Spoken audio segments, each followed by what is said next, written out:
Okay, I'm going to go ahead and get started by just welcoming everyone. Welcome to everyone here at the temple. Welcome to everyone who's joining online as well. Today is our group learning program, and I'm going to be sharing with you chapter 14 from our book. This is titled Cultivating Healthy Mental States, Loving Kindness, Compassion, Sympathetic Joy, and Equanimity. This is where you're going to learn about these 4 healthy mental states and how they can antidote certain symptoms in your mind. This is where the Buddha gets the reputation of almost being like a doctor, that there's certain symptoms and then you apply a prescription. And you are your own best doctor. So if you understand the wisdom of what are the symptoms that you'll experience and then how to apply this prescription, you can actually apply that and see that you can eliminate some of these unwholesome mental qualities through practicing these 4 healthy mental states.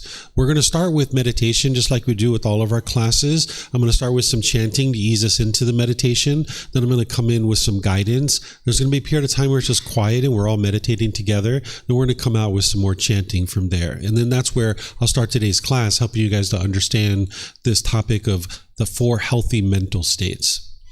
If you'd like to join, you're more than welcome to join in on the chanting, and then I'll come back in with the guidance. Arahang Samma Sambuddho Bhagava Wat Tung Bhagavanang Abhivateyami Savakato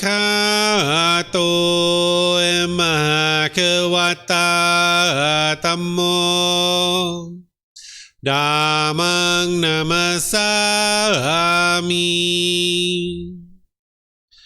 Supatipano Bhagavato Sāvaka Saṅkho Saṅghang Namami Namo Tassa Bhagavato Arahato Samma Sambuddhassa Namo Tassa Bhagavato Arahato Samma Sambuddhassa Namo Tassa Bhagavato Arahato Samma Sambuddhassa Iti piso Bhagava Arahang Samma Sambuddho Vicacaranang sammuno Sakato roka vitu Anutero purisa Dhamma sati satatawa manusanang Bhutto Bhagavati.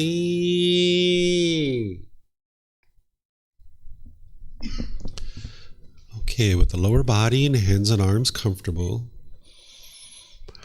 and the upper body erect,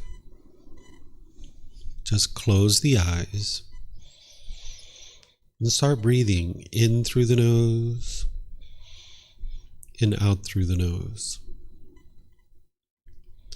Here you're just looking to establish the breath, a nice, natural, steady, consistent breath.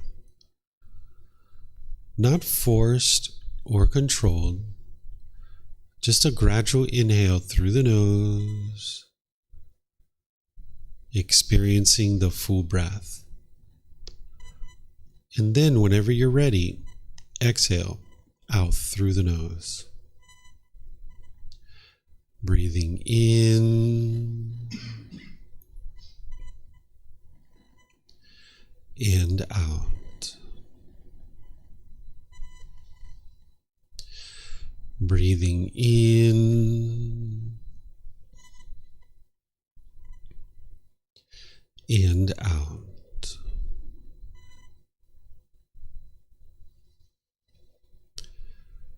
Your breath may not match up with the guidance that I'm providing, and that's okay. This is your practice. I'm just here for guidance. You can use this voice as a reminder that whenever you get to the next inhale, breathing gradually through the nose, developing a nice, natural, steady, consistent breath. And then whenever you're ready, exhale out through the nose, experiencing the full breath. Breathing in and out. Breathing in and out. With the breath well established, start fixating the mind on the breath. Either the sound of the breath coming into the nose or the sensation of air moving over the skin into the nose. The breath is the present moment. Fixate the mind on the breath, the present moment. Breathing in and out. Breathing in and out.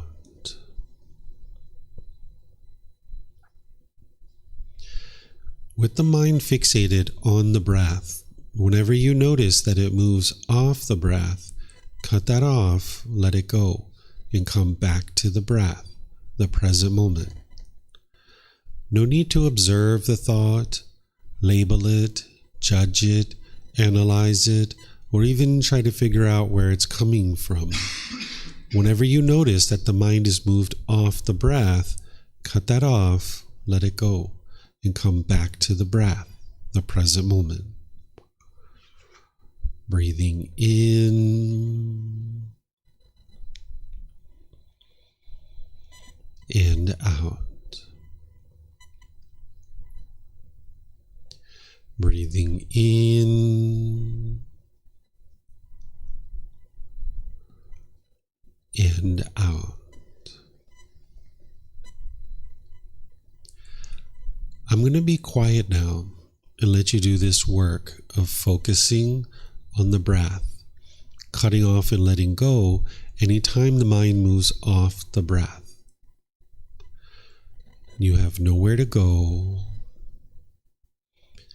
There's nothing to do. No one needs you right now. This is your time to focus on the breath. Breathing in and out.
อะระหังสัมมาสัมพุทโธมะกะวาโพตังมหากวันหังอภิวาเทมิสวากขาโตมหากวัตตาธัมโมธัมมังนามัสสามิสุปฏิปันโนมหากวัตโตสาวกสังโฆสังฆังนามามินะโมตัสสะภะคะวะโตอะระหะโตสัมมาสัมพุทธัสสะนะโมตัสสะภะคะวะโตอะระหะโตสัมมาสัมพุทธัสสะนะโมตัสสะภะคะวะโตอะระหะโตสัมมาสัมพุทธัสสะอิติปิโสมหะคะวะอะระหังสัมมาสัมพุทโธวิจาจารณังสัมมุโนสกขาโตโรกาวิตุอนุเตโรปุริสาธัมมาสติสัตตาตาวามนุสนังพุทโธภควาติ Okay, if you guys would like to slowly make your way out of meditation. Once again, welcome to everyone. Nice to see everyone here as well as online. Welcome to everyone. Today's class is all about helping you guys to understand the 4 healthy mental states that are going to help you to cultivate the mind with loving kindness, compassion, sympathetic joy, and equanimity. These are 4 mental states that can actually eliminate certain symptoms that you will have in your mind. In order to make your way to this enlightened mental state where the mind's completely peaceful and joyful, there's multiple teachings that you're going to need to be able to learn and understand, and the Eightfold Path is the core central teaching that you would need to be able to learn and work with that to be able to commit it to your memory and then practice it on a day-to-day basis. And once you've learned that, then you start kind of branching out and learning other teachings that connect into that. So with that being the core central teaching, there's other things that integrate into it. And this is something that integrates into the Eightfold Path. These are 4 healthy mental states or wholesome mental states that you can cultivate in order to gradually train the mind to eliminate certain symptoms that we're going to be talking about. As I was mentioning at the beginning, this is where the Buddha oftentimes gets the reputation of being like a doctor, because there's certain symptoms in your mind and there's a certain prescription that you can apply. But if you don't understand the wisdom of how to do that, you're not going to be able to do it. So that's what the Buddha is giving you the wisdom of, is helping you to be able to understand what did he do in order to get to enlightenment. And then once he figured it out for himself, he just spent the rest of his life helping other people understand that. So then you can cultivate that wisdom through learning, reflecting, and practicing, training your mind to be able to experience the same mental state. So I'm going to share some teachings with you guys here on these 4 healthy mental states, and I'm going to pause a few times and open up for questions that you guys might have. As you guys know here, if you guys could use the microphones, they're over there by the bookshelf. I think you guys know how to use them. You just press the gray button, the lights come on, you can hold it up to your chin. And then for those of you guys online, you can put your questions into Facebook, YouTube, or Zoom in the comment section, or in Zoom you can electronically raise your hand and ask any and all questions that you like. So During the lifetime of the Buddha, they refer to what I'm going to teach you here as the Brahma-viharas. And you might even hear people refer to it that way today. So I'm going to explain to you guys the history of this term Brahma-viharas, because you'll hear people refer to it that way sometimes, and you'll know what they're talking about. I refer to these as the 4 healthy mental states because that's how the Buddha taught them. But because they were referred to as the Brahma-viharas during the lifetime of the Buddha, the people refer to it that way, and even nowadays they refer to it that way for some people. So during the lifetime of the Buddha, there were individuals who were called Brahmin, and they exist today too. We might refer to a Brahmin as a Hindu priest. This individual, the way that they teach it is that they've been born into a family, and this particular family is like 15% of society in India, where they're considered to be holy people because you've been born into that family. And now what everybody else was taught is that you have to go to these people in order to get them to do rites, rituals, ceremonies, and worship and prayer for you, and you're supposed to pay them a fee. And when you pay them a fee and they're doing the rites, rituals, ceremonies, worship, and prayer, you're supposed to go home and your life's going to get better, right? So the Buddha understood that this isn't actually true. This isn't how your life improves. But nonetheless, people were doing that during that time frame, and they would refer to them as Brahmin because they were practicing Brahmanism, and nowadays we might call it Hinduism, right? Well, the Buddha came in and he taught what he taught, which is to cultivate wisdom, to train the mind, to eliminate these pollutions. And it's your decisions and your wise decisions that's going to lead to wholesome results, not rites, rituals, ceremonies, worship, and prayer. So these people were doing a lot of those rituals and ceremonies, but these Brahmin were also teaching a certain amount of other teachings too, around like moral conduct and things like this. So the Brahmin were teaching the Brahma-viharas. They were teaching these 4 healthy mental states, what I would refer to as 4 healthy mental states. So this word Brahma-vihara, where it comes from, is the Brahmin were teaching people how to get close to God, right? That was part of their teachings. And this word Brahma means God.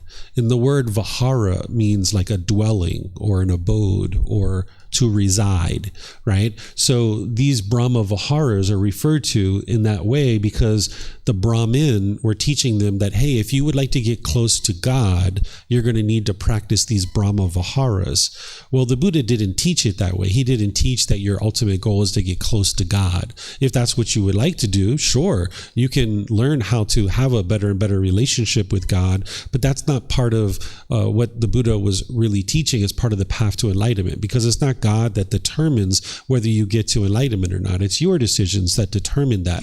So the Buddha didn't put God at the center of his teachings. He put you at the center of his teachings because it's you that needs to learn and practice and train your mind. But nonetheless, some people still refer to this as the Brahma-viharas. But when you hear me teach it, I'm going to refer to them as the 4 healthy mental states typically, because that's really what they are. There's these 4 healthy mental states that's going to help you to antidote certain symptoms in the mind. So I'm going to walk you through this and helping you understand what they are.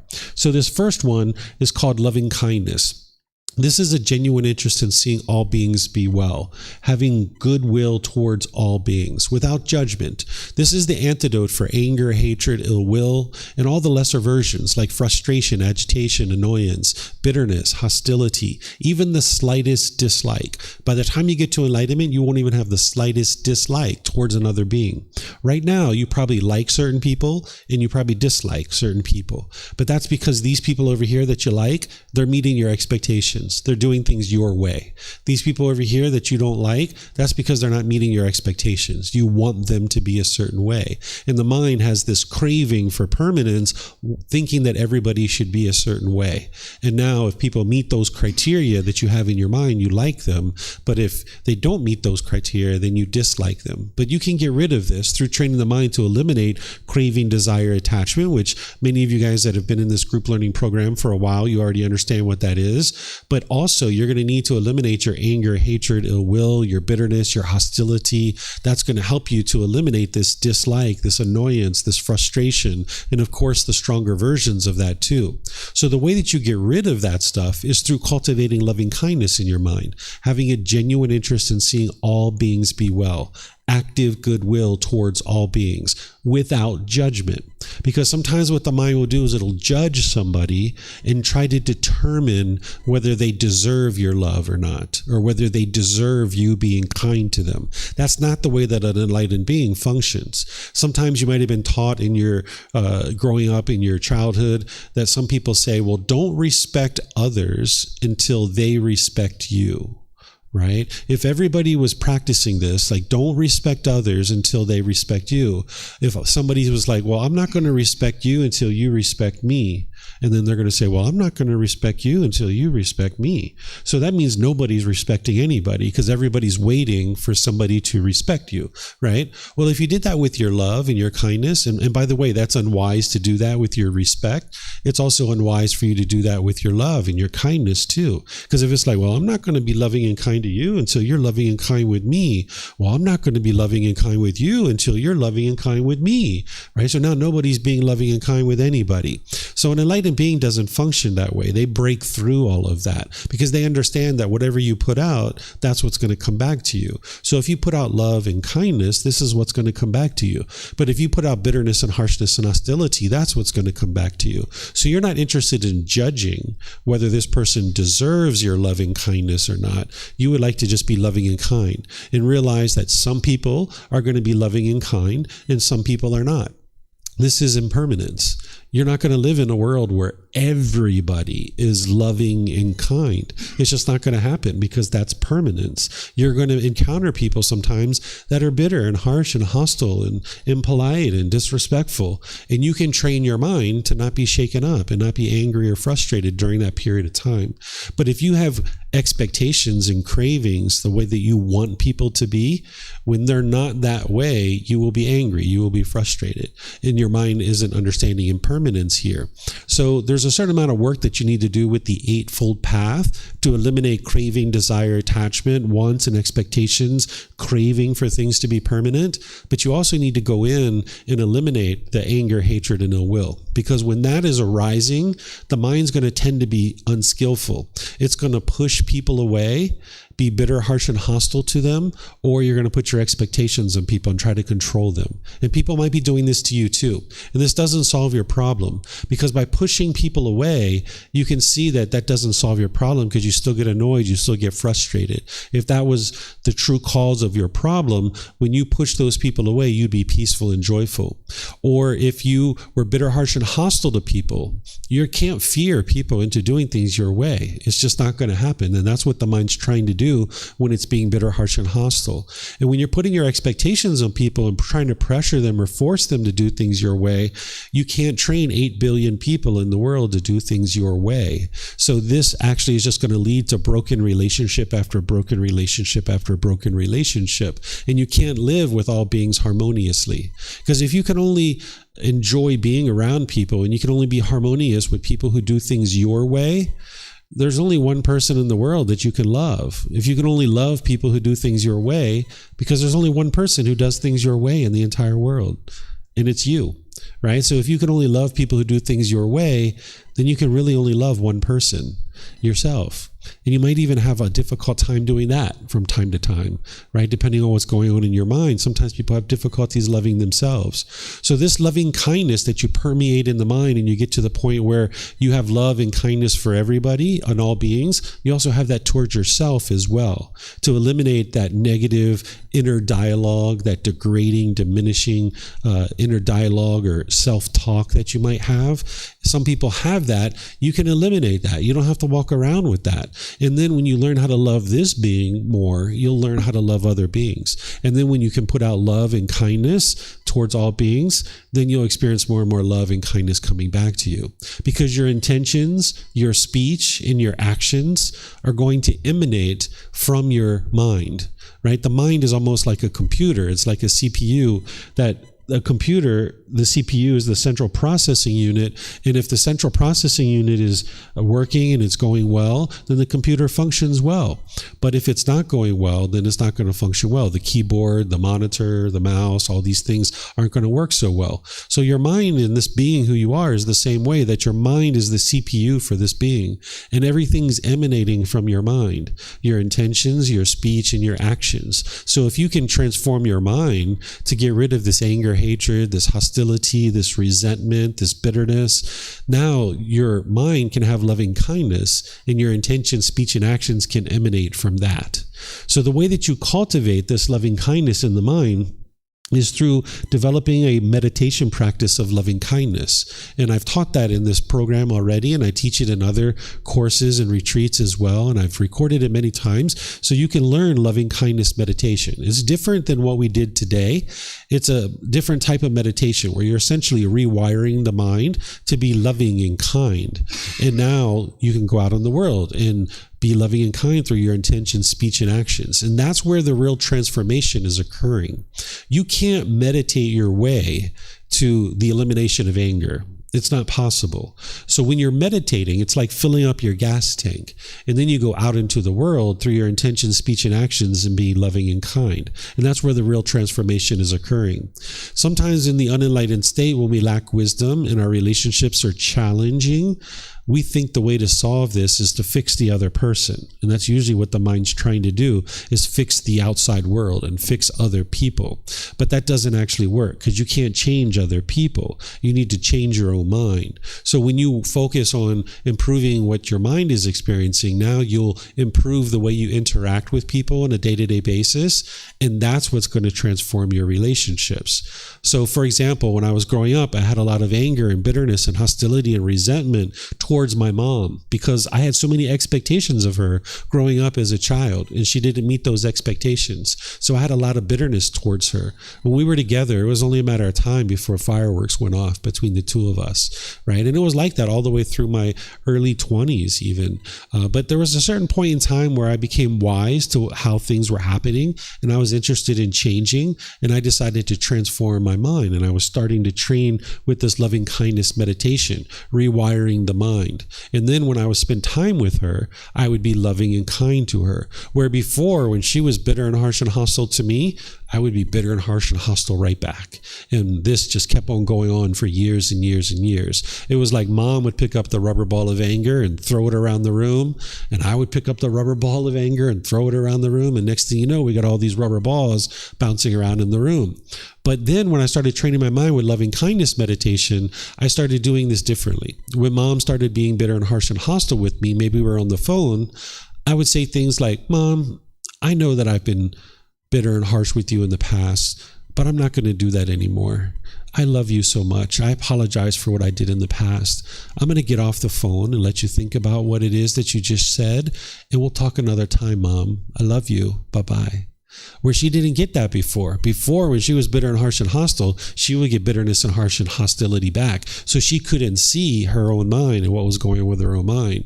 But as she started being bitter, harsh, and hostile, and she was getting this love and this kindness back, more and more she could see that it was her mind that was having these challenges and that she needed to address that. So sometimes we didn't talk for 3 months or 6 months after that. And then I would talk to her again, and we would be talking on the phone, and maybe a few months would go by, and she would be bitter, harsh, and hostile. And I would do the same thing. "Mom, I love you so much. I'm sorry for what I did in the past. That was really unwise of me. I'm going to get off the phone. Our relationship is really important to me, and I would like to get to the point where we're no longer bitter and harsh with each other. You take care, Mom. Have a wonderful day. I love you. Bye-bye." And she was like surprised, that this was happening, because that's not the way she experienced this relationship before. So me and Mom had like a log jam, and then I had to take out this log of anger and bitterness and hostility and all these expectations so that things could flow. Another way that you can think about this is that, we have this well-worn path of anger in the unenlightened state, and the grass is worn out, the bushes are pushed back. You go down this path many, many times. When somebody does something that you don't like, this anger comes up, and you go down this well-worn path of bitterness and harshness and hostility. And you know where that leads. It leads to broken relationships. right? That's where that leads. But what you start to learn is how unwise it is to be angry. And you start learning how it's your own mind that is causing this anger to arise. And what you do with the loving kindness meditation and going out into the world and be loving and kind, it's like getting out a machete and creating a new path. And you're breaking through these bushes and you're breaking through these stickers. And this old path starts to get growing back. But it's really challenging going down this new path because your mind's not used to it, right? You haven't been down this path of loving kindness very much. So you got to get out your machete and create a new path. But while you're doing that and you're working through that challenge, this old path becomes overgrown. And now when somebody does something that you disagree with, you can love the person while disagreeing with their choices and decisions. Right? You got to separate these two things, that you don't see this as one and the same. It's two separate things. That you can disagree with your parents' choices and decisions. You can disagree with your boss or your coworkers or any other people. You can disagree with their choices and decisions that you wouldn't choose to do it that way, but they have, and that's their choice. And now you can just have a genuine interest in seeing the person be well while disagreeing with the choices and decisions. So now you can go down this path of loving kindness, and more your mind is used to going down this path. In this one, your mind doesn't even look to it anymore because it's overgrown. You're no longer even going down that path. You don't even consider going down that path because you know how unwise it is to go down that path. So you transform the mind with the loving kindness meditation. Typically, you're doing that in the morning. This is a wise time to do that, but it doesn't mean you can't do it in the evening or in the afternoon. You can do it then too. But in the morning, it's really nice to do loving kindness meditation. So you go out into the world and all your conversations and your interactions full of loving kindness permeating in the mind so that your intention, speech, and actions can have love and kindness. But then also, from the Eightfold Path, you need to practice right mindfulness, which is awareness of mind, and you need to apply right effort. Right effort is where you apply the effort to eliminate unwholesome qualities and arise wholesome qualities. So that if you've done your meditation in the middle of the day or in the morning or wherever you've done it, and now you go out into the world, and as you're going through your day-to-day activities, if you're noticing with your mindfulness or awareness of mind that there's any anger or bitterness or hostility or frustration or agitation or annoyance or even the slightest dislike towards others, you notice that as a symptom. There's that anger, there's that frustration, there's that agitation or annoyance. You notice that with your mindfulness or your awareness of mind. Well, when you see that symptom, that unwholesome quality, you know what the wholesome quality is that's going to antidote that, which is the loving kindness, this genuine interest in seeing all beings be well, this active goodwill towards others without judgment. So now you bring that in, and that squashes the anger, right? So let's just say you show up to an airport, you're planning to go on this flight, and you show up and you're checking in at the ticket counter, and the person at the ticket counter says, "Oh, your flight is delayed. It's going to be 2 hours late." And you notice this frustration coming up, right? You know it's your own mind craving permanence. You want every plane to take off on time, and that's just not possible because these planes are going to be late sometimes because of weather issues, crew issues, maintenance issues. And you notice the anger coming up, and you notice that with your mindfulness, and you would be bitter and harsh and hostile. What do you mean my plane? No, you don't do that. Right? You know what the antidote here is, and putting out the bitterness and hostility is just going to produce unwholesome karma or unwholesome results for you. So instead, with your mindfulness and your awareness of mind of that anger coming up, you apply right effort, cut that off and let it go. And now you bring in the loving kindness. Thank you so much for letting me know. I did not realize my flight's going to be 2 hours late. Is there any restaurants around that you would recommend? Right? Maybe I'll get a bite to eat while I'm waiting for my airplane, right? You can be loving and kind to this person, because being bitter and harsh and hostile to that person isn't going to change anything about your flight.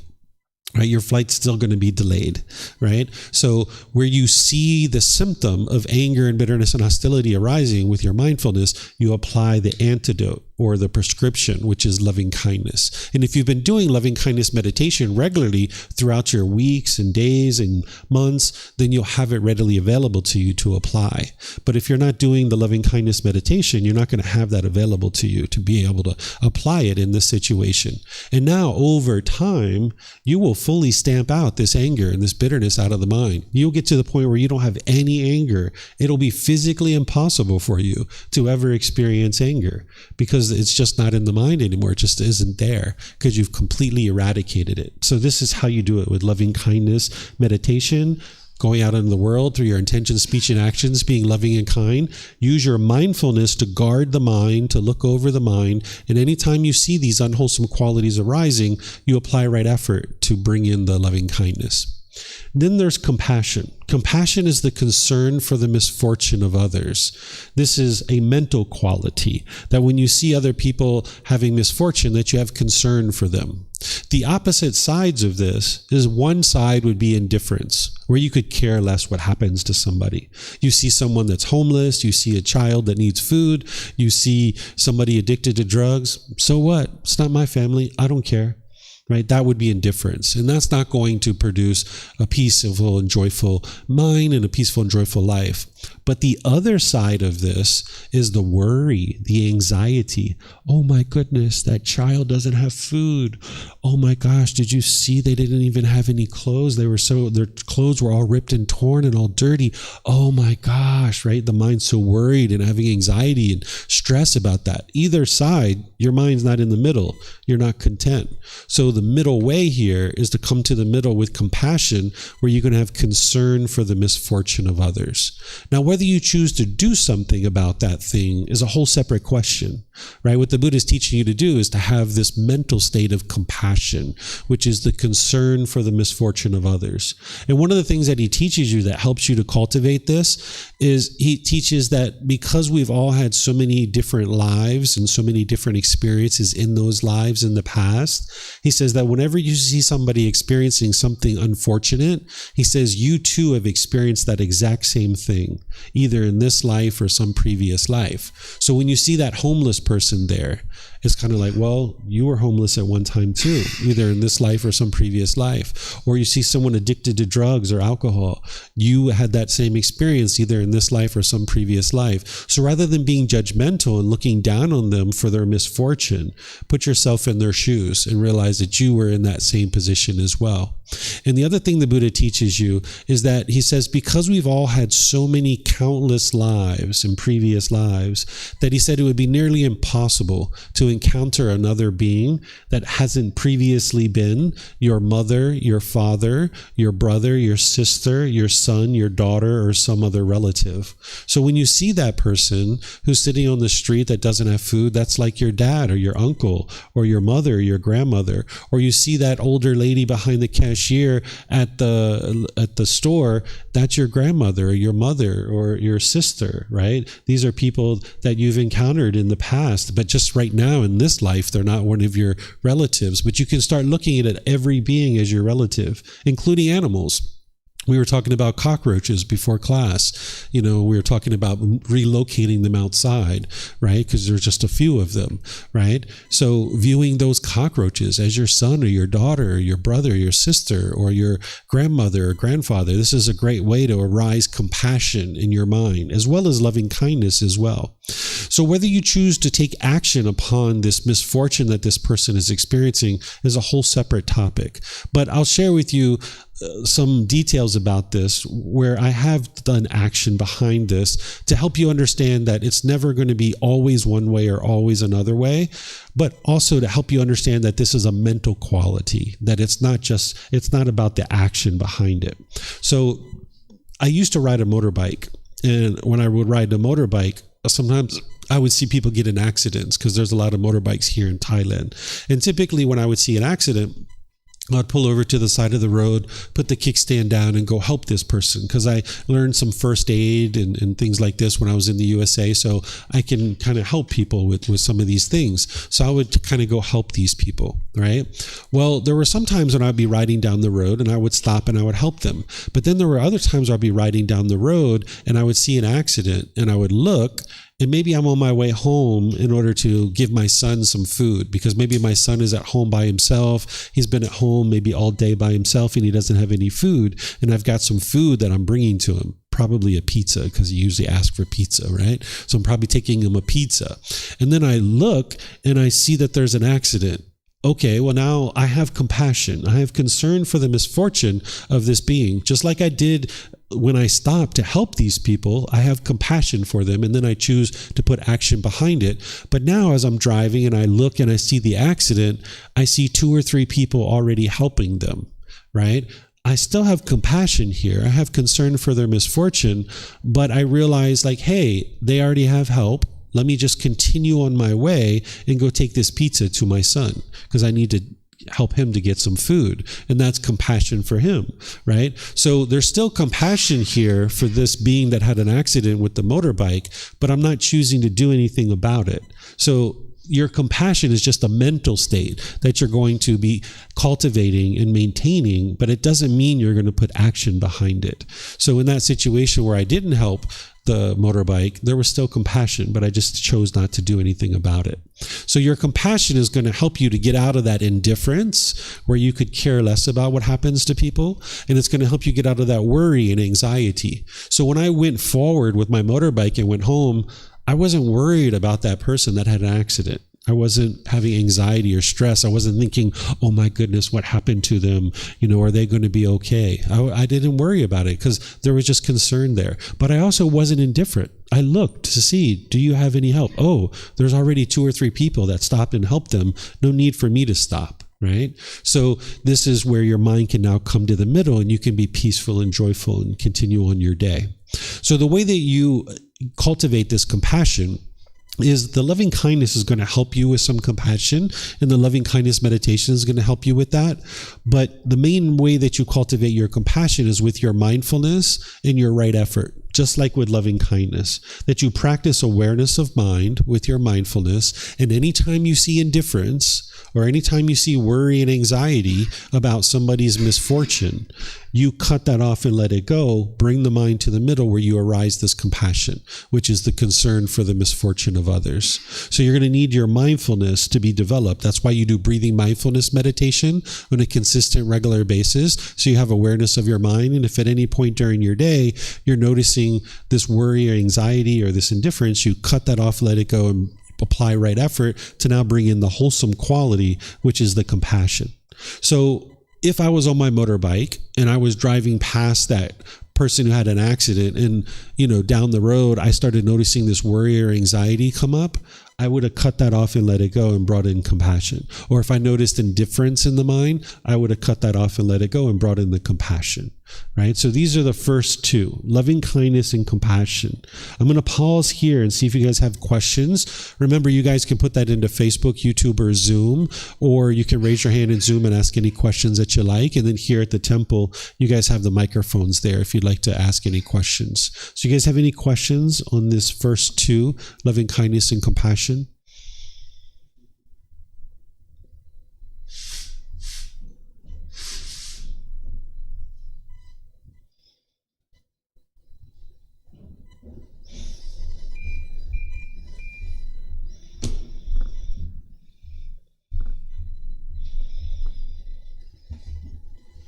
Hello. Yeah.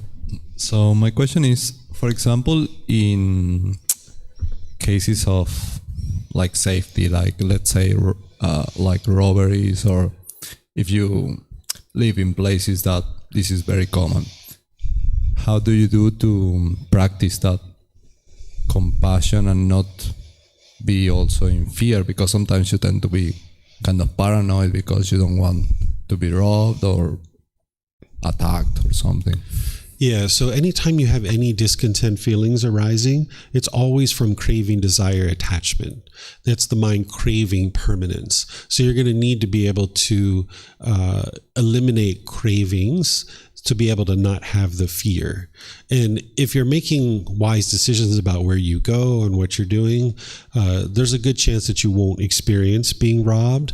But because, like, for example, let's just say somebody doesn't understand these teachings, and let's just say they go out at 1 a.m., 2 a.m. in the morning, they're going to a nightclub, there's alcohol and drugs there, the bar closes at 2 a.m. in the morning, and now you're spilling out onto the street and you get robbed, right? So there was a whole lot of decisions that led to that. It wasn't just one decision. There was multiple decisions that, if you understand these teachings, you understand it's unwise to be in that kind of environment. And that's what's leading to you getting robbed now. So by you making decisions to not go do those types of things, you'll automatically not experience being robbed. But if you are experiencing that, you need to eliminate the craving for permanent safety. You need to eliminate the craving for permanent comfort of this body. You need to eliminate the craving to keep all your material possessions permanently, because there's 5 things that you can't attain no matter how enlightened you are. You can't eliminate sickness, aging, death, loss, and destruction. You're going to experience these 5 things. No matter how enlightened you are, you'll experience sickness, aging, death, loss, and destruction. But you can get to a point where you're not shaken up by it, where you don't have a craving to hold on to everything so tightly. If somebody comes and says, "Hey, give me all your money." Okay, here you go. Take it. It's yours. Enjoy. Right? No need to fight that person. Let them go. Right, so you can get to a point, but you need to use the Eightfold Path to eliminate all your cravings. Just having compassion isn't going to be able to allow you to eliminate the fear. Okay, I don't see any other questions anywhere. Okay. Oh, you have a question? Yes, ma'am. Yep.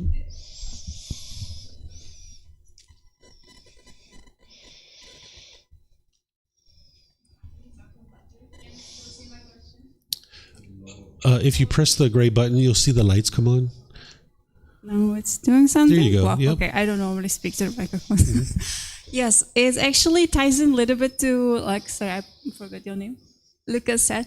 So, if these misfortunes happens, and okay, we can assume that we were at the wrong place at the wrong time, but can we, if we are enlightened enough, can we still feel loving kindness for the person that has, like, hurt us? And let's say, like, very edge case, someone who's done something really bad, okay, like people who kill, who torture. Yeah. Can the person actually have that level of compassion for and feel loving kindness for that type of soul? That type of person, yeah, you will still have loving kindness and compassion for them. So another person could harm this physical body, right? There's that type of harm that they could cause. They could cause harm to your material possessions. They could cause harm to your reputation. These are all things that are harms that someone could cause you. But someone else can't cause you to experience anger or guilt or shame or fear or any of these other things. It's not possible. This is being caused by your own mind. So when you were saying, like, if someone's hurting you, if someone's physically hurting this body, you could still have loving kindness for that being. It doesn't mean you let them to do it, right? That's not what loving kindness is, but you can still have this loving kindness. So if someone came and tried to attack this being physically, I would try to get away from that harm by causing the least amount of harm as possible to that being. And that's my loving kindness and my compassion for that being. I wouldn't be able to be angry at that being because I understand that that being is only choosing to do that because of what's going on in their own mind in these pollutions that the Buddha discovered. This person was unfortunate that they weren't able to ever learn these teachings. So they're choosing to attack this being and try to cause this being physical harm. And you might actually cause harm back, but that's only to stop the harm that's coming to you. And that's the karma of that being. But you wouldn't have anger and frustration in that situation. Yeah. Yeah, your mic turned off for some reason. You can ask as many questions as you like. Please. How does actually Buddhism see mental disorders and personality disorders? Because is it possible for everyone? I think the batteries are coming and going. Thank you. Okay, much more. is it possible for everybody to achieve the state of enlightenment? Because let's say I have some people in my life that are diagnosed with personality disorders, and they are, I believe, in a great pain because of the anger and distress they're experiencing. Yeah. And the Western medicine will tell you this is basically the permanent state, and this is like a life sentence. Yeah. And I find it a little bit like hard to believe that this person just for the rest of their lives will have to suffer and they cannot step out of their anger. Yeah. Is maybe like a karmic debt or something, or is it, can they still learn with these steps to maybe have more compassion and understanding? Yeah, the short answer to your question is yes. To give you a little bit more detail on that, is that what's happening here is that Western medicine is not understanding the human mind. Western medicine is typically treating the brain. And the brain and the mind are two different things. The brain is the physical organ, where the mind is non-physical, it's non-tangible. There's a connection between the two, but they're not the same thing. So as long as someone has the ability to learn intellectually, then they can actually train their mind to get to enlightenment. But there are some beings in this world, human beings, that their mind is such that they can't learn. They don't have the faculty to be able to learn, which means they could either attain enlightenment at death, because it can also be attained at death, or they might be reborn in a future life, in another life, where they can actually then learn in that life to be able to get to enlightenment. But these things that people are calling disorders, I have a chapter in that first book, chapter 22, where I talk about mental health. And we're going to be discussing that in this program in about 8 weeks from now. So 2 months from now, we'll be talking about it, where Western medicine is misunderstood. They think that this is a biological problem. They think it's a defect of the brain. They think it's a problem with brain chemistry. And they're using chemicals to be able to tweak the brain. But if you never clean the mind, you're not going to be able to experience improvement. That's why people oftentimes go on medicines long term, and it never actually solves the problem. It just kind of mutes the mind and kind of suppresses what's going on in the mind. But if you clean the mind and you purify the mind with the teachings of the Buddha, people with depression, even things like bipolar disorder, schizophrenia, ADHD, ADD, anorexia, bulimia, I mean, you name it, panic disorders, personality disorders, these are all things that can be explained through the teachings of the Buddha, and through training the mind with his teachings, you can eradicate all those symptoms that an individual is experiencing. So that's why I wrote about it in chapter 22, and I'm going to be teaching it in about 8 weeks from now. So you can read it in the book. You can watch where I've recorded it before, because I've taught it many times, or you can attend here or online when I teach chapter 22, because it's completely opposite of what you'll hear in Western medicine. Western medicine is going to say this is a permanent disorder. You're going to live with it for the rest of your life. You can't fix it, and you're just going to need to take these medicines for the rest of your life. And that's actually not true. You can actually train your mind, overcome the symptoms, and get to the point where the mind's completely stable and steady. But because in the Western world, there's such a lack of wisdom about these teachings, people don't know, even doctors, trained doctors, they don't understand that it's possible to fully eliminate your anger and frustration. But here in Asia, they understand that. And that's why you don't see a proliferation of mental health difficulties and challenges here in Asia, because people are training their mind essentially from birth. So you don't see a proliferation of mental health disorders here in Asia, because people have the tools and techniques that they need. They have the wisdom to be able to train their mind to not experience those things. You're welcome. Okay, I'm just looking one more time. Okay, I don't see any other questions. So we're going to move to the next two, which are sympathetic joy and equanimity. I'm going to do the same thing, explain to you guys what these are and then the symptoms and how to remedy it. So sympathetic joy is the joy for others' success, even if you didn't contribute to it. This is the opposite of envy or jealousy. Sometimes the mind can even have pride when you accomplish certain things, or your children accomplish certain things. So you would like to be able to cultivate this sympathetic joy where you don't have this envy and jealousy, because that's a painful feeling that's going to degrade your ability to have peace and joy on a day-to-day basis. So you might actually have a certain amount of sympathetic joy in your mind. Like if you've traveled to a certain place, like maybe here in Thailand, if someone's traveled to Thailand and you heard one of your coworkers are going to go to Thailand and they're like, hey, I'm going to go to Thailand in 6 months. You might be like, oh, that's wonderful for you. I was in Thailand. You're going to have a great time. They have some wonderful mango and sticky rice, some great massages. You're going to really enjoy yourself in Thailand, right? And you have this joy for their success, even though you didn't contribute to it. But if you're at work and there's a certain promotion, a new job that opened up, and you apply for that job, and so do some of your coworkers, but let's just say your coworker gets that job and not you, you might have some envy and jealousy that arises. This is being caused by your craving, your desire, your longing, yearning for that. More money, better title, nicer office, better responsibilities. You're craving and longing, yearning for that. And if you would have got it, you would have been happy. But since you didn't get what you wanted, your mind experienced the painful feelings. And now your coworkers walking around the office gloating, and having conceit, well, look at me, I got this new job, perhaps, right? Maybe that's what they're doing. And now you have this envy or this jealousy because you wanted it and you didn't get it, right? So the way that you solve that is with sympathetic joy. You need to use your mindfulness to watch over the mind.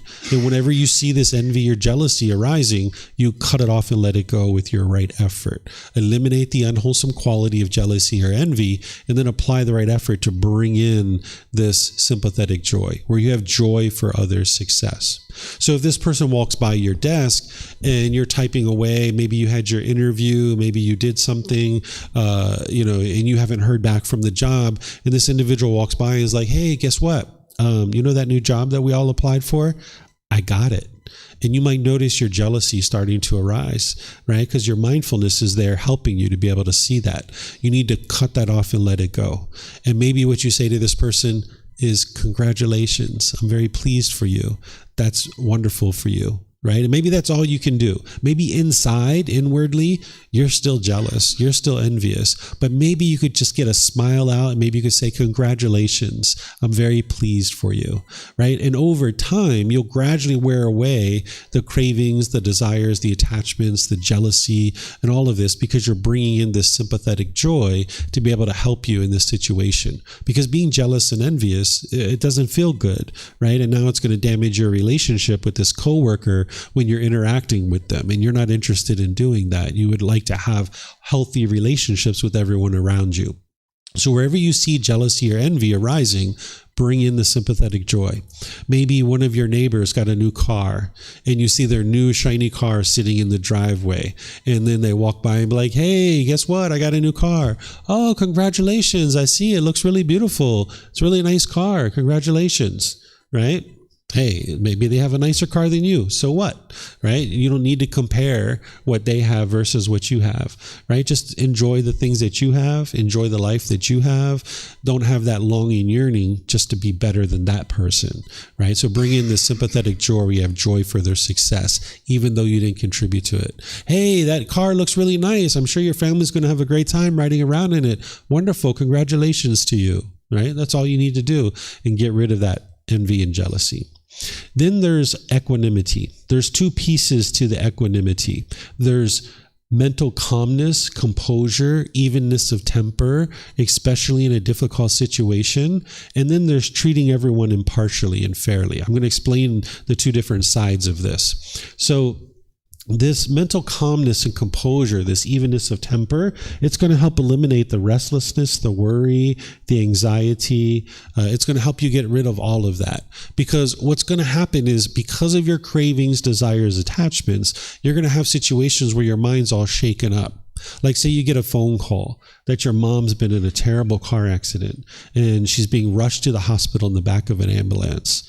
If you hear that and you don't have equanimity, you might grab your car keys, jump in the car, race across town, and try to hurry up and get to the hospital. And with your mind all shaken up like that, you're not going to be making wise decisions. And now you might even get in a car accident yourself, right? That's not helping anybody. So the Buddha teaches you to have this calmness and composure, this evenness of temper, especially in difficult situations, because racing across town isn't helping anybody. If you get to the hospital in 10 minutes or you get there in 30 minutes, it's not going to make a bit of difference for mom, because mom's in the back of an ambulance with emergency medical technicians. She's about to arrive to a hospital with trained doctors and nurses and sophisticated equipment. That's exactly where she needs to be. You showing up to the hospital, 10 minutes or 30 minutes isn't going to change anything for mom. When you arrive to the hospital, you would like to be calm and composed, and you would like to arrive safely.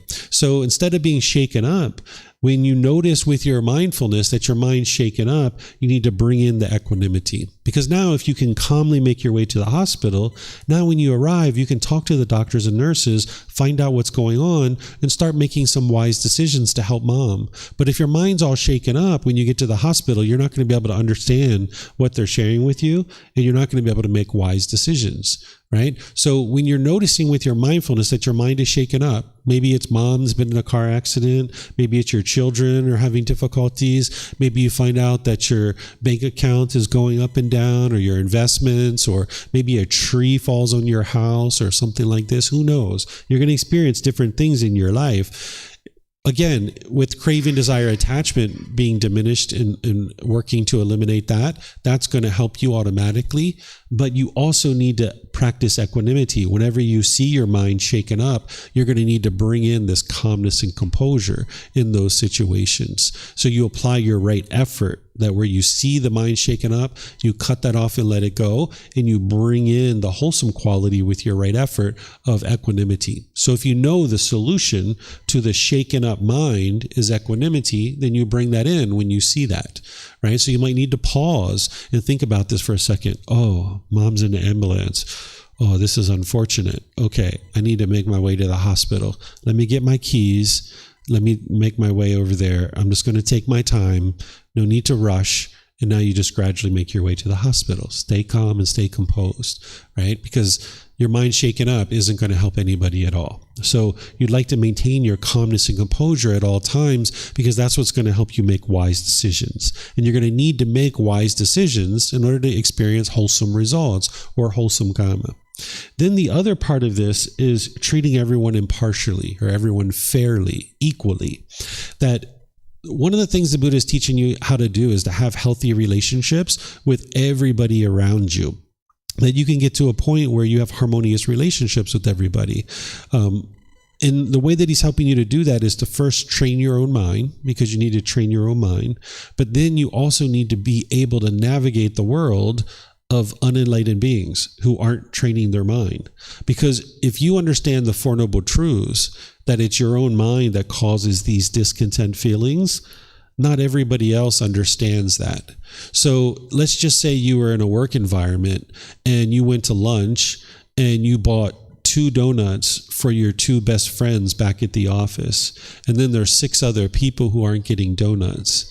When you bring those 2 donuts back for your best friends, those 6 other people, and they see that, they're going to get jealous. They're going to get envious because they don't have sympathetic joy, right? Their mind's craving that donut. And now as their jealousy and envy arises, they're going to attribute those feelings to you.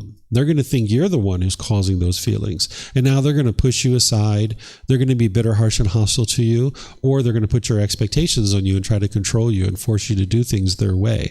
And this isn't the way that you would like to live life. So the Buddha teaches you to treat everyone fairly and equally. So if you're going to bring back donuts for everybody. Right? And if you work in a small office, you can probably do that. But if you work in a big office and there's like 300 people in the office, you probably can't buy 300 donuts. So what you do is maybe you buy 12 or 20 or however many you'd like to buy, and you put them in the conference room, and then you send out an email and you say, hey, everybody, I brought back donuts from lunch. You guys are more than welcome to have one. There's 20 of them in the conference room.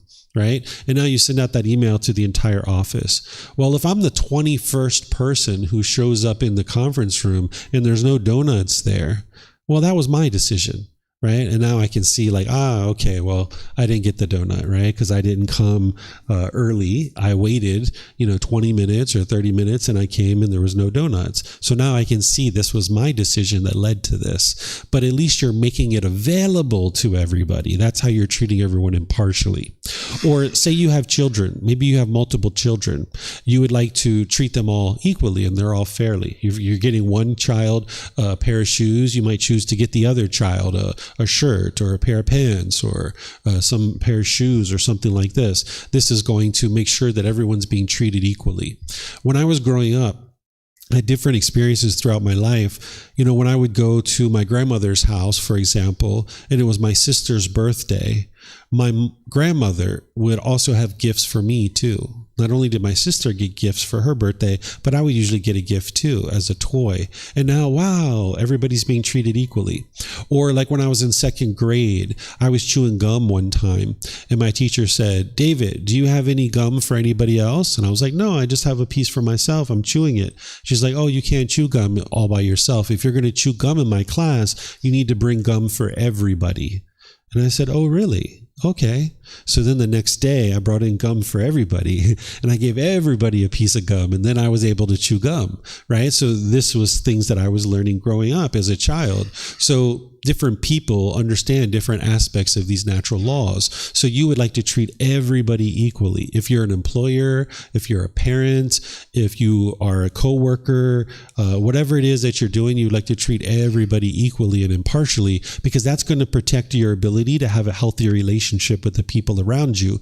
Because if they get jealous and envious, they're causing it, but they don't know that. So you would like to navigate this world peacefully where you're able to now practice in such a way that it's less likely that these people are going to get envious and jealous. Okay, so you use your mindfulness or awareness of mind and apply right effort to be able to arise this equanimity in the mind. Any questions on either of these two?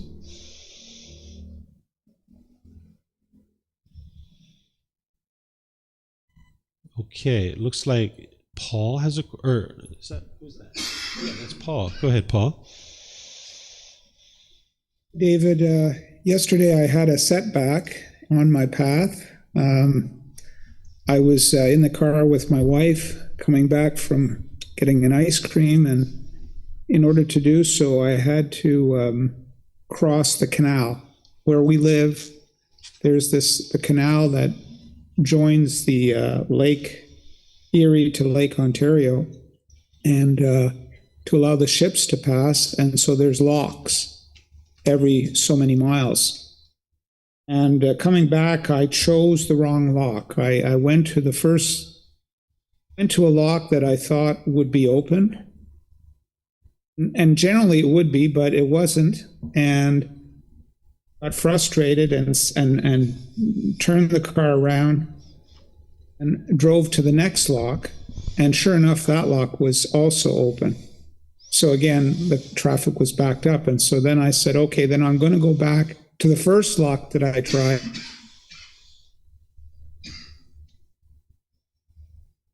Looks like Paul's in. I was very, very frustrated. This whole episode. You hear me? Yeah, your internet just froze up for a little bit. Okay. I don't know so I was very frustrated through this whole episode of going between locks. And what I should have really done was just stay put. And of course, my wife reminded me of that, and even referred to you and your teaching, saying, I thought you were getting. It's froze up again. Follow the program, but of it because I got it. So, in spite of that.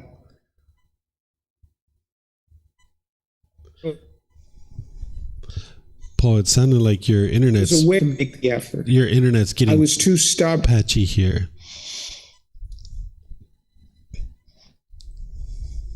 Okay, then David, better ask somebody else. I guess my internet's not good enough where I am. But you're hearing me okay?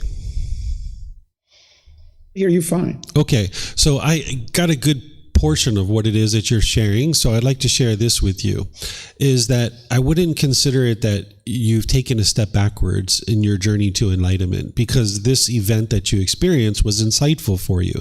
You could see that you were impatient. You could see that you were having craving for things to be done a certain way, and you've cultivated more wisdom in the process. This is part of your practice, that you're not perfect today, right? Because it's not about being perfect today. It's about learning and growing and developing, cultivating wisdom. And over time, you develop your mind. So I wouldn't suggest to you to think about it as you took a step back or, anything like that. Instead, look at it as like this was an event that allowed you to see your mind and see how it functioned in this situation. And it was an opportunity for you to cultivate wisdom. And now in the future, when you're encountering that same situation, you would handle it differently based on this new wisdom that you have. And that's the name of the game, is to cultivate wisdom. And as long as you're cultivating wisdom, this is a success. Okay. I'm going to go to Joe, Paul, because it seems like our internet's still kind of patchy here. Maybe Joe or Adela. Go ahead, guys. David, this is Adela. My question is around being impartial, especially when it comes to kids. We have 2 small kids, and I try to, whenever I buy one something, like tennis shoes, t-shirts, whatever it is, I try to buy the other kid something as well, just to keep it like equal, because they're kids, they get jealous, and they don't know like to really handle that jealousy as well. Mm-hmm. But some would, I guess I have family members who would argue that maybe I'm teaching them to expect something every time I get, I'm kid something, and then they're going to get even more frustrated if I buy one something and then don't buy the other something. Like I'm teaching them to have higher expectations, I guess, and not to manage their jealousy.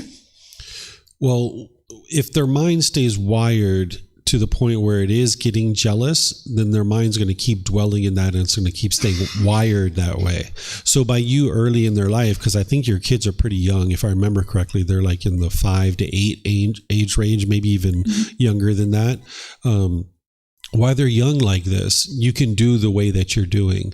And then as they get older and you start teaching them about craving, desire, attachment, you start teaching them about impermanence and things like that, that's where you can then start to do things differently. Maybe by the time they're 10 or 12 or 13, you might do things differently, where sometimes you buy one thing and you don't buy the other one, something else. But early on in life like this, while their mind doesn't have this wisdom, it's wise to not allow their mind to form the jealousy, because then it's just going to stay wired that way.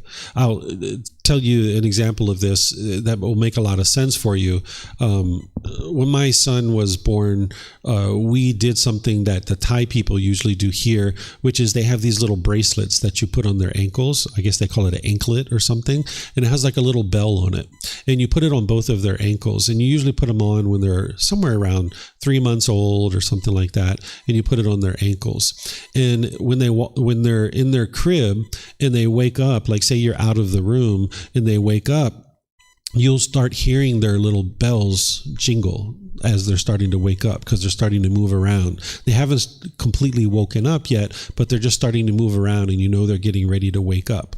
And now what they learn is that when the parents hear the little jingling of the bells, the parents will come, and now that will pick them up out of the crib or pick them up from wherever they are. So they learn how to jingle their bells for their parents to come rather than cry. Because what we typically experience in the West is that the child just stays there, and then the parents don't come until they cry. So the children learn that if I cry, I get the attention of my parents, where our son never did that. He hardly ever cried growing up as a child, in his infancy, as a toddler. His child hardly ever cried. And this is attributed to his little bells. And you'll see that here if you ever come to Thailand, that children typically aren't crying, they aren't upset, and these kinds of things, because they have these different things that they understand, that if you allow your child to wake up and cry and get angry and frustrated, and that's how they're getting their parents' attention, not only will they do that as an infant and a toddler as they're waking up, but they'll also do it during their day-to-day life too, that they'll cry and try to get their parents' attention because their mind's being wired that way. It's being conditioned to understand that crying equals I get mom and dad's attention. So it's the same kind of thing with this jealousy, that early in life like this, if you allowed their mind to get jealous when they don't have the wisdom to understand how to process that experience of one child gets something and the other child doesn't, then their mind's going to stay wired that way. So early on in their life like this, by you doing it this way, it's actually going to help them to not form jealousy in their mind. It's not going to get conditioned that way. And then later on, you can teach them the wisdom of this path about impermanence and craving, desire, attachment, and then they won't experience that jealousy. You'll be able to teach them about sympathetic joy and all these other things. But in my opinion, what you're doing is actually wise, because by the time I was probably 12 or 13, Grandma didn't give me presents anymore when my sister had birthdays. And I understood, and I was fine with that. I didn't get jealous when she had her birthday and she got a gift and I didn't. But early on, when we were very young, the mind didn't understand that. So that's what I would recommend for you. And be able to see the truth in that for yourself and know what's wise. And just because your family's telling you that you should do it a different way, you need to be able to see the wisdom and make the decisions that you know that is wise, rather than just rely on what somebody else is telling you, including me, right? Don't just rely on what I'm sharing. Reflect on what I'm sharing, practice what I'm sharing, and then see the truth for yourself. Okay, thank you so much. You're welcome. Okay, I don't see Paul has come back. I don't think. Yeah, I don't see Paul anywhere. Oh, there's Paul. Would you like to continue, Paul, or did you get what you needed?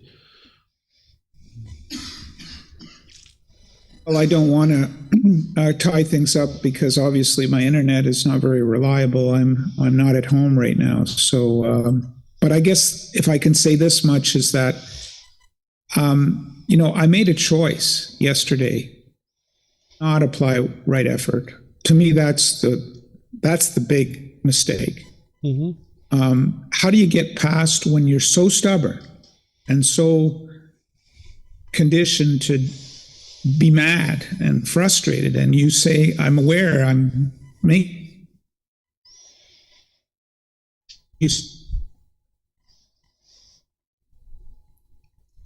Lost you again, Paul. Can you hear me? That's what I was referring to. Your question is, how do you overcome this, right?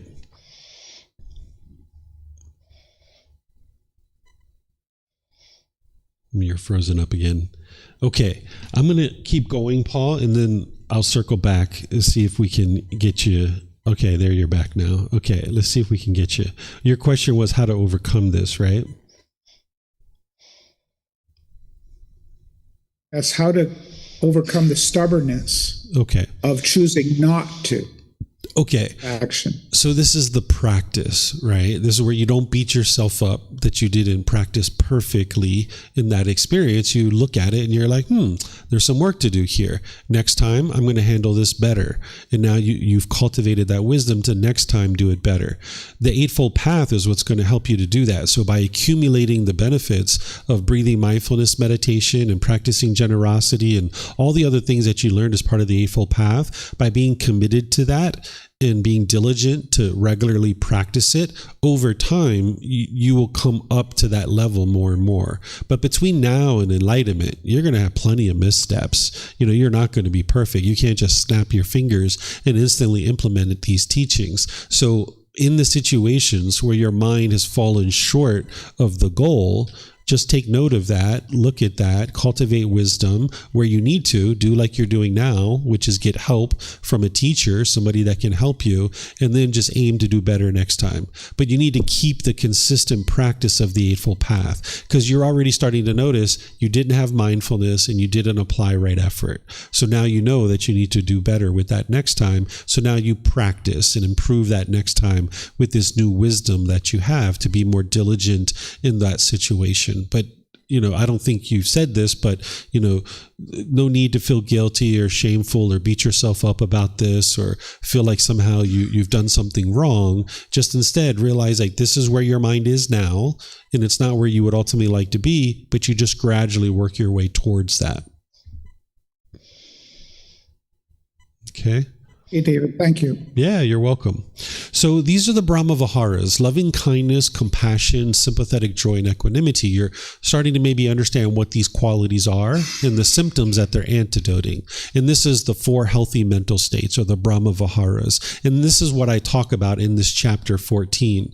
But I also added something into this chapter 14 that helps you guys to understand this other mental quality that isn't part of the Brahma-viharas, but it is a healthy mental state. And you're going to need to cultivate this healthy mental state in your practice as well. And we've talked about it at different times during this program, but I've included it here in chapter 14 as well because it's so important to your progress on the path to enlightenment. You're going to need to practice generosity, where you're giving and sharing more than is strictly required in any given situation without any expectation of anything in return, such as your time, effort, energy, and resources. Because what the mind's going to do when it has craving, desire, attachment is it's going to hold on to things, and the mind's going to become quite selfish. It's like, if I spend 3 hours doing that, I want this in return. And if I spend 3 days doing that, I want this in return.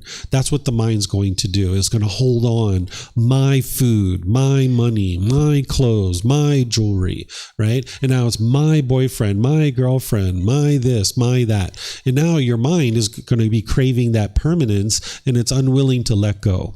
So your breathing mindfulness meditation is training your mind to let go, but so is your generosity, where you're giving and sharing. And you need to be able to do that without any expectation of anything in return, and integrate this into your life where it is pretty straightforward and pretty easy for you. So for example, if I was going to the market to buy myself some pineapple, and while I'm there, I happen to see some avocados, and I know that my wife likes avocados, I'll take the extra 1 minute or 2 minutes to get the avocados and bring them home for my wife and say, here you go, without any expectation of anything in return. Or I might do that for my neighbor, or me even here. Sometimes I bring stuff in here to share with you guys, right? So you would like to integrate this generosity into your life where you don't have to spend 3 hours driving in the opposite direction just to get that candy bar and bring it to your friend or your family member or something like that. You're already at the store, you're already buying something for yourself. Include a couple extra candy bars for other people that you can then share with other people. Or you go to the store and you get a bag of potato chips and you open it up and there's a couple of friends around. You can send that bag of potato chips around, and if it comes back to you and there's only 1 potato chip in there, well, just go buy another bag, right? No big deal. Or say you're going into a store and you notice there's someone behind you.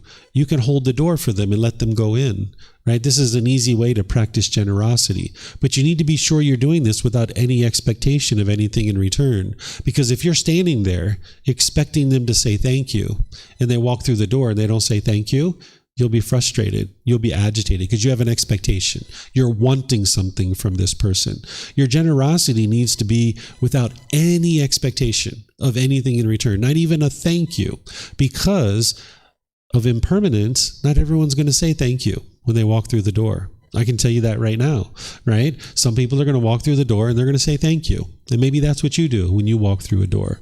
But some people are going to be so engrossed in what they're trying to get out of the store, they're not even seeing you stand there. They don't even know that you're standing there. Or they might even just look you in the eyes and just not even register that it would be wise to say thank you. But if your mind craves everybody to say thank you, that's permanence. And you're actually not practicing pure generosity at that point. You still have a craving. You still have an expectation. You still have a want. So you need to integrate this generosity into your life where you're frequently practicing generosity. Frequency is more important than the amount. That you should be practicing generosity on a daily basis. So for example, if you were going to give $500 once a year to an orphanage, that's not going to have as much benefit as if you gave $1 a day. Because $1 a day, each day, you're having to let go of your money. You're having to let go. But if you only do it once a year, that $500 isn't going to have the same impact as doing it every single day. Whenever you're noticing that you're discontent, you can look to see the generosity wherever you see a craving. So let's just say you get your clothes out of the washing machine and they're ripped and torn, and you see that you're angry and frustrated about that. Well, you need to start practicing generosity with your clothing. Start giving it away to people, or start letting people share it. Or if you notice that you misplaced your jewelry, and then your mind's all shaken up by that, you can see that your mind's craving, wanting this jewelry to be permanent. So if you can give it away, great, but it might be too expensive to give away. So maybe you let somebody use it. Somebody like a family member or a friend, they can wear your jewelry for a period of time. If you're noticing that you're holding on to your money, that when your bank account's up here, you're happy, and when it goes down here, you're sad or frustrated, you're going to need to start sharing your money with other people. That's why, like places here in Thailand, you typically see a lot of donation boxes around in stores and restaurants and stuff like that, because it gives you an opportunity to put 10 baht, 20 baht, 10 baht, 20 baht. So if you're going to give 100 baht, which for those of you guys online, that's about $3. If you're going to give $3 a day, which is 100 baht, you might put 10 baht, 20 baht, 10 baht, 20 baht. So 3, 4, 5, 6 times during your day, you're having to let go, let go, let go, let go. This frequency is going to be more important to you than the amount. You'll see that frequency is going to help train your mind to let go, where you can be joyful in giving and sharing with other people and live open-handedly instead of holding on to things really tight. That's going to train your mind to let go. And that's what's going to help you eliminate all your discontentedness. There's other aspects to this path, but generosity is an important part of it. So that's why I put that in here in this chapter, because it's a healthy mental state that you're going to need to cultivate. And you need to do this without any expectation of anything in return. So any questions here on generosity?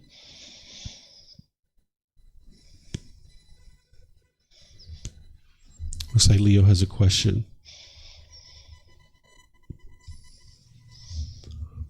I think you can fall back if you, for example, if you do a lot of generosity, but after maybe then you do it for 1 week not. Would you say that you're falling back quite strong? Oh. That if you practice generosity for 1 week, you said? If I do it for a while, like maybe for a year, okay, then for some reason I don't do it for 2 weeks or 3 weeks. How detrimental is it for the mind? As long as you have a consistent long-term practice of generosity, that's what's important, right? If you choose to not practice generosity for a period of time, then that's a choice for you, because even your generosity, you need to practice from the middle way.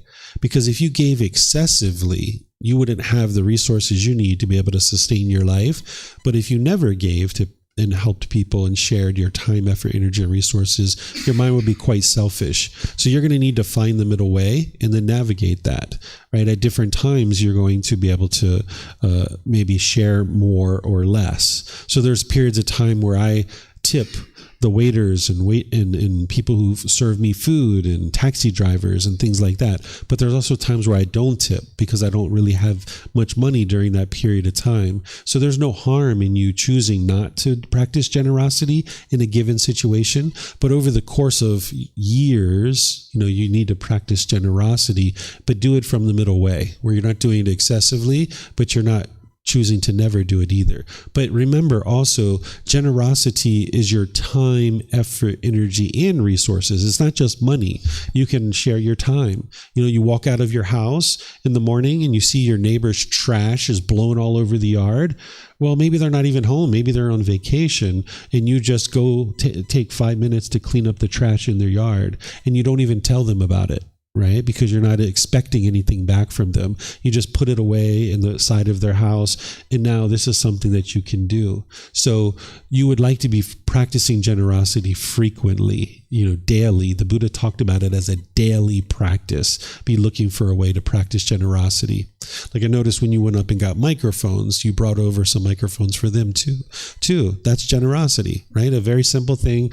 Took you an extra 3 seconds, right, to go over there and give them that microphone. That's generosity, right? And that's what you would like to be able to do on a regular basis. And you should be able to do that consistently throughout your days and weeks and months and years. Mm-hmm. Yep. We have some more questions coming in here, guys. Is it working? Yes.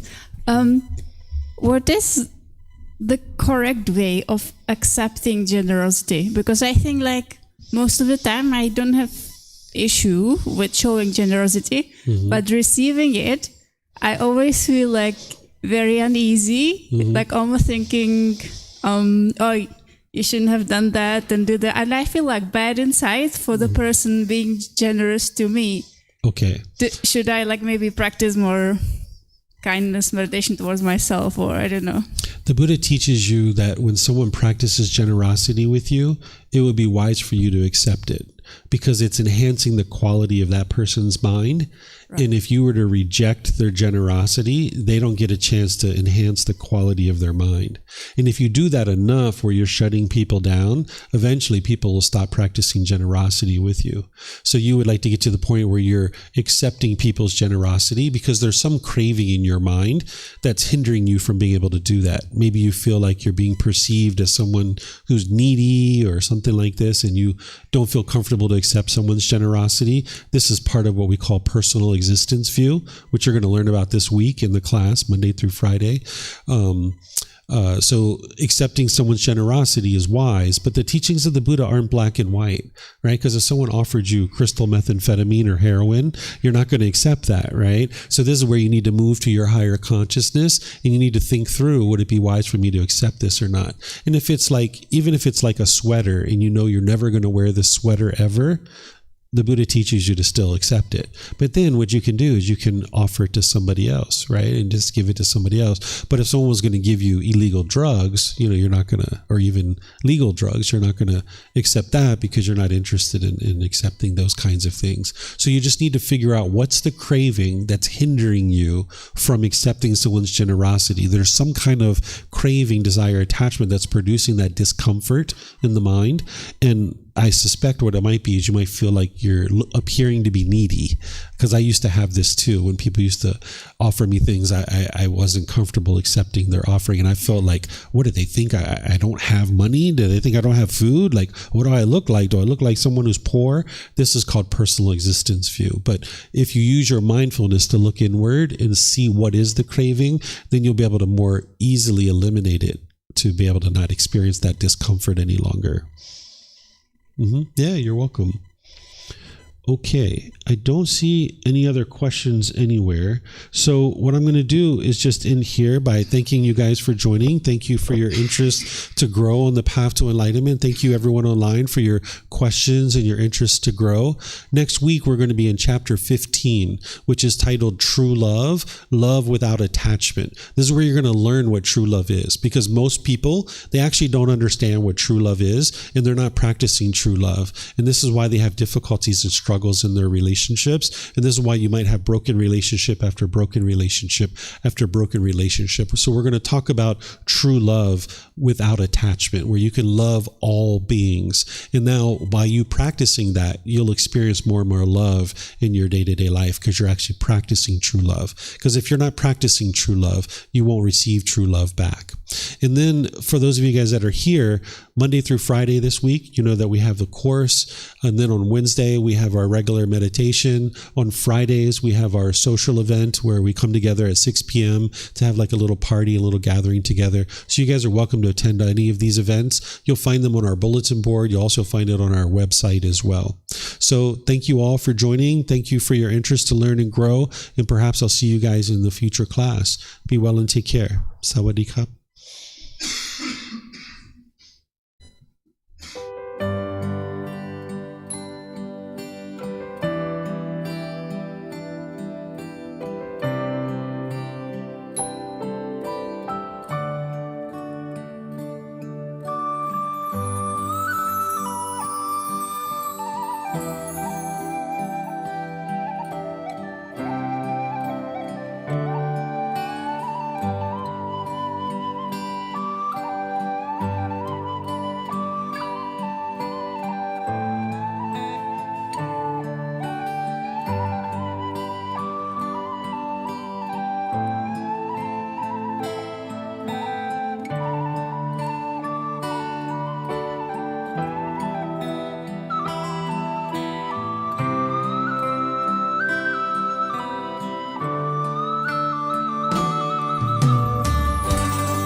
thank you again for watching. Enjoy your meditation. Look forward to seeing you online and answering any questions that you might have. Thank you so much.